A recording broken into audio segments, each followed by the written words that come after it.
When Mike woke up again, his behavior was completely abnormal. All the raw meat stored in the refrigerator was eaten up by him. From that day on, raw meat became Mike's most favorite food. Worried about the shortage of supply, he directly filled the trunk with fresh produce bought from the supermarket. To prevent his wife from discovering, he locked the door of the basement alone and pretended to his wife that it was a birthday surprise prepared for her in advance. Although it was still 2 months until her birthday, Elizabeth didn't notice any strange behavior from her husband. However, as time passed, large patches of red spots appeared on Mike's neck, and his body began to change continuously.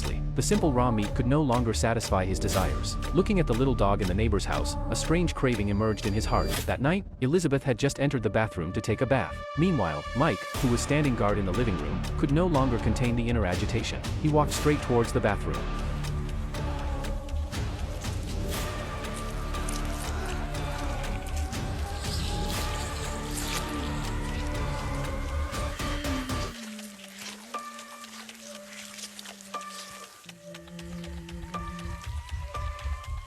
Fortunately, he still had a modicum of rationality and forcibly suppressed the instinct of the alien creatures within him, thus not harming his wife. However, the alien creatures in his body compelled him to search for a mate to reproduce with. Turning around, Mike went to look for his lover Mary. Under the strong drive of the creatures, 2 tentacles sprouted from his chest, and he used Mary as a sacrifice for reproduction. From then on, Mary vanished without a trace. Mike's transformation became more severe. Not only did his face become covered with sores, but his skull also gradually distorted and deformed. Elizabeth witnessed her husband's terrifying appearance and was filled with fear. Mike was afraid that his wife would leave him, so he fabricated lies to comfort her.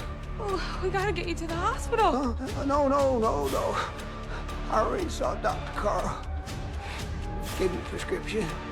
Said she'd clear up soon. He said things like this happens to people all the time.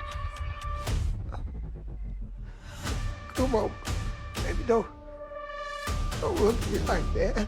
Mike had always deeply loved his wife. His relationship with his lover was merely a temporary fling. However, the countless strange changes happening to his husband made Elizabeth suspicious. She called Dr. Carl for verification. After a confrontation, she learned that her husband had never gone for a medical checkup. What was even more disturbing was that overnight, the town bulletin board was filled with notices of missing pets from various households. The unsuspecting Elizabeth was completely bewildered. It wasn't until that night that all the truth came to light. The police were investigating the clues about Mary's disappearance, and a witness saw Mike at her residence. Mary's phone also had call records with Mike. The police highly suspected that Mike was the suspect who abducted Mary. The police officer in charge of this case, Jack, happened to be Elizabeth's old classmate. He handed over his business card and instructed her to contact him immediately after Mike returned home. Elizabeth never expected that her husband not only betrayed her but also involved in a missing person case. She immediately thought of that locked basement and, in a fit of rage, she picked up a baseball bat and smashed the door open, wanting to uncover the secrets hidden by her husband. Elizabeth walked down the stairs to the basement, and a pungent and foul smell hit her. She slowly lifted the plastic cover, and the terrifying scene before her was too shocking to be looked at directly.